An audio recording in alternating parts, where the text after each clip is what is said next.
আপনারা অনেকেই আমার কাছে প্রশ্ন করেন বর্তমানে ফ্রিল্যান্সিং এর কোন স্কিলটা শিখলে ভালো হবে। আবার অনেকেই তো বলে বসেন, ভাইয়া আপনি ডিজিটাল মার্কেটিং করতেছেন, আমিও ডিজিটাল মার্কেটিং শিখবো। আমার বন্ধুর বড় ভাই গ্রাফিক্স ডিজাইন নিয়ে কাজ করতেছে, আমিও গ্রাফিক্স ডিজাইন শিখবো, গ্রাফিক্স ডিজাইন নিয়ে কাজ করব।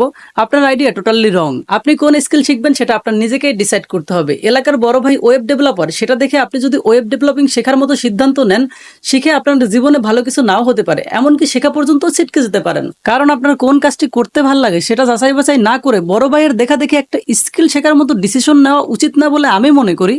আপনার উচিত হবে ফ্রিল্যান্সিং সেক্টর টপ ভ্যালুয়েবল 10টা স্কিল নিয়ে রিসার্চ করা, যেগুলোর মার্কেট আগামী 10 বছরে এআই খুব সহজে রিপ্লেস করতে পারবে না।